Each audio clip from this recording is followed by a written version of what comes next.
Hello and welcome to another 2025 SHOT Show video. I'm here at the Yankee Hill booth with Chris. Nice to meet you, Chris. My pleasure, thank you. And we have Yankee's new shotgun suppressor that I'll hopefully be taking a look at soon on the channel, the Victra 12. But Chris, if you want to go over some features, I know a lot of people are probably going to be pretty curious about this one. Yeah, well, this is obviously exciting for us. It's our first 12 gauge can, our first shotgun can.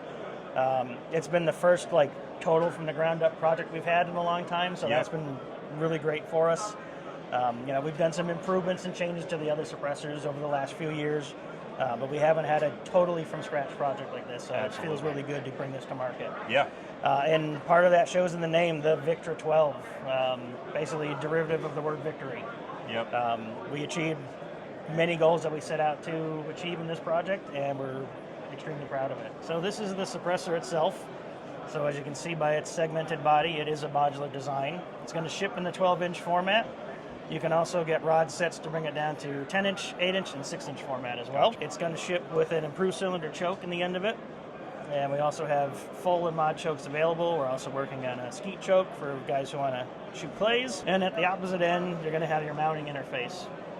So we have our mounts that are designed to go in place of the traditional shotgun choke. Utilize those threads, but the choking doesn't actually happen there. Like I said, that happens at the other end of the suppressor. Gotcha. So you don't have to buy a whole bunch of different, more expensive mounts for your firearm to control the shot pattern. You buy one mount for that firearm, it lives on there, and if you want to change your shot pattern, you simply change the choke in the end cap. And in order to do all that, it comes with this multi-tool here. So basically, it's a wrench for the choke. It's also a wrench for the standard firearm choke.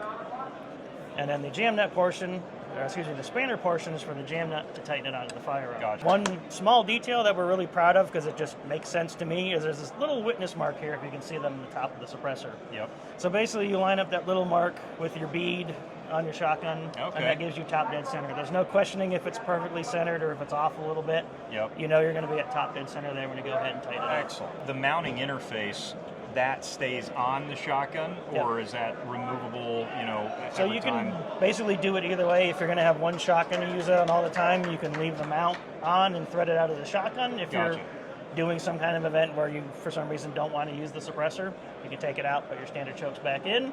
Gotcha. Or the mount can live in the shotgun itself, and you can take the suppressor on and off as needed. Gotcha. And you'd said jam nut, so that controls the timing of the suppressor itself, lining everything up properly onto it, which is great. Right now, what are the patterns of mounting interfaces that you have? Will it cover a broad range of shotguns or just a few? What are we looking at? So we've got a lot out, and there's more in the works. We've got, for starters, the Beretta, Benelli's, the Mobile Choke series, the Brownings, Invictor, Invictor Plus, the Remingtons, the Winchesters, the Mossberg 500s. Pretty much covering the whole base there. Yep. We're working on KSG mounts. Okay. And Psychic 12 mounts. Okay, excellent. The chokes in the front of the suppressor. Yep. What pattern are these in particular? So it's going to ship with improved cylinder. Okay. We have modified in full available now, and then, like I said, we're also doing a skeet choke. Okay, and that's Yankee's proprietary choke in there. That's not something interchangeable with another manufacturer. Right, yeah. You're not going to be able to go down to Carlson's and throw one of their chokes in. Understandable. What is MSRP people are maybe expecting to see the can at? Yep, MSRP is under $1,000. I believe it's $959. Okay, gotcha. Street price, I've seen it in the mid-8s already from people who've got information on the pricing. Yeah. So. Now, mentioning street price, I know a lot of people are going to probably be interested on when they can get their hands on these. Suppressor market these days, with Form 4 times being very fast, is usually tough to check things out. When are we seeing availability of these, and when it is available, is there going to be a good amount in stock to meet the probably high demand? Yeah, so these are in production right now back at the plant. Okay. So we expect to have a Q1 release. So we're telling people March. Hopefully we're a couple of weeks ahead of that time frame. Excellent. And luckily, since this is totally different than the rest of our suppressor lineup, it doesn't affect that production at all either. Okay. Totally different set of machines that we run these on. Excellent. Yeah, I know a lot of people will be concerned about exactly that. Yeah. So we're going to make these, and not at the expense of R9s. The R9s are still coming. Great. Now, I know I really like the R9s. I've heard those a lot in person, and they're excellent. As far as sound quality of the Victra, of course, the 12-inch configuration is probably going to be the quietest. What is the decibel reduction you guys were getting on the 12-inch? On the 12-inch, we're metering at about 134 decibels at the shooters here. Pretty good. Yep. And obviously, as you shorten that, it gets louder. Going to get a little louder as Yep. it goes, yeah. Weight of the 12 inches, pretty heavy, but not unwieldy. You know, it's pretty solid. I'm excited about this can. Yeah, it weighs 25 ounces in its full configuration. Okay. Yep. Not bad at all. And so we kind of approach this with the idea of, we see some deficiencies, let's say, in the suppressor market and the offerings that are out there. Yeah.